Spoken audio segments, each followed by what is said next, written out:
Imaginez-vous dans un nouveau restaurant fraîchement ouvert. L'accueil est plaisant, la déco sympa et les plats sont succulents. Vous en parlez à des amis, ceux-ci sont ravis. Eux-mêmes vont conseiller ce resto à des membres de leur famille, à des amis et autres collègues. Et petit à petit, le restaurant commence à se faire connaître via ce que l'on appelle le bouche à oreille. Dans la majorité des cas, le restaurant ne vous aura pas payé un centime, ni même adressé un remerciement, alors que vous êtes à l'origine de peut-être plusieurs dizaines de clients, car tout cela s'est fait naturellement et de manière transparente. Eh bien, il existe un type d'entreprise qui utilise la puissante force du bouche à oreille pour se développer.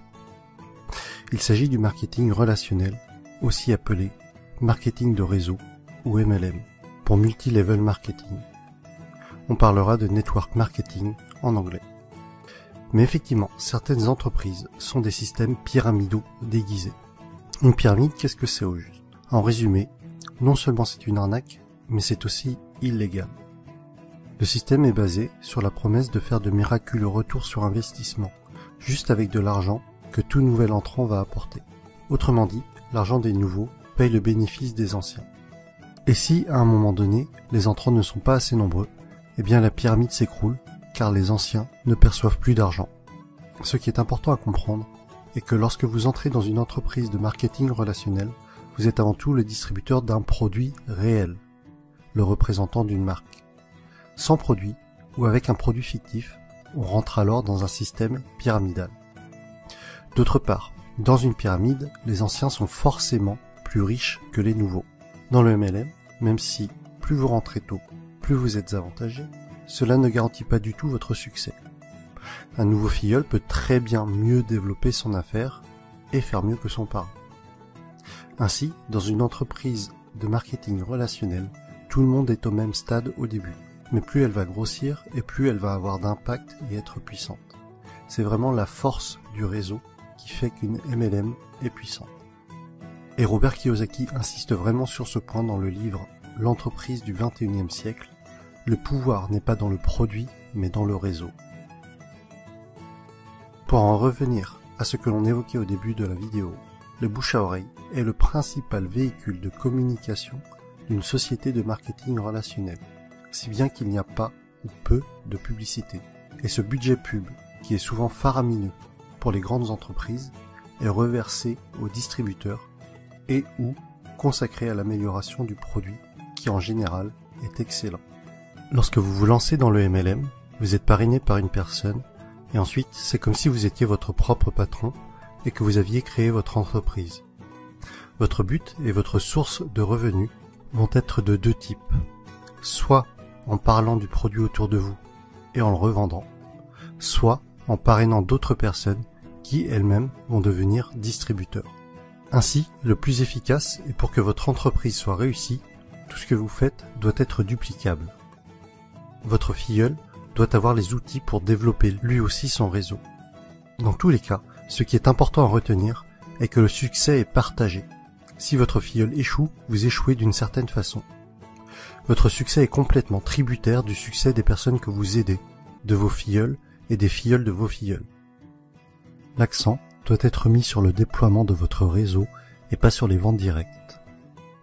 Ainsi, ceux qui réussissent le mieux en MLM ne sont pas les vendeurs ou les commerciaux, mais plutôt les personnes pédagogues, les profs et les formateurs.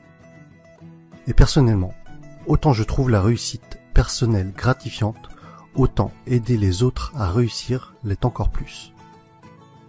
Autre sujet que je trouve intéressant, c'est que votre entreprise grandit avec vous. Vous gagnez de l'argent en apprenant et en appliquant les méthodes de vos parrains et de votre upline. C'est le terme indiquant les personnes antérieures à vous dans la vie du MLM. Autre point fort du marketing de réseau est que pour devenir distributeur, cela demandera en général un faible investissement financier au départ, contrairement à la majorité des créations de nouveaux business. Aujourd'hui, si vous comptez ouvrir une franchise du type McDo, Subway ou Starbucks, il vous faudra probablement plusieurs centaines de milliers d'euros, alors qu'en MLM, cela vous demandera la plupart du temps quelques centaines d'euros. Ensuite, tout est préparé pour vous.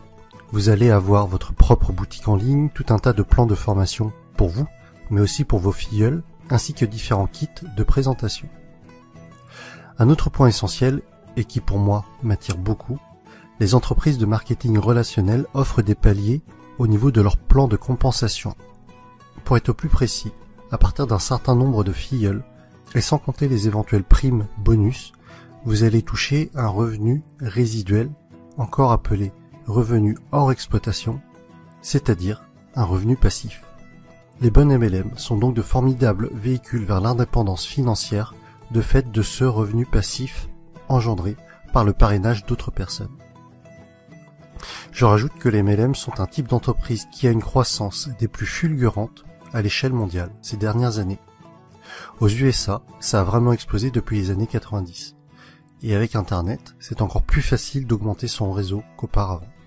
De plus, c'est une activité que l'on peut tout à fait démarrer sur notre temps libre pour un revenu complémentaire au début. Il faudra alors se déclarer avec le statut de VDI, c'est-à-dire vendeur à domicile indépendant. J'insiste tout de même sur le fait de bien vérifier un certain nombre de points avant de vous engager dans une entreprise de marketing relationnel, afin de ne pas tomber sur une pyramide Ponzi déguisée. Voici le type de questions qu'il faut vous poser avant de vous engager dans une entreprise de ce type. Est-ce qu'il y a des bureaux réels? À quels endroits géographiques? Se trouve-t-il dans des paradis fiscaux? Quel est l'historique de l'entreprise? En conclusion, je pense que vous commencez à comprendre pourquoi est-ce que ce type d'entreprise m'intéresse fortement. Travailler pour ses propres rêves et non pas ceux de quelqu'un d'autre.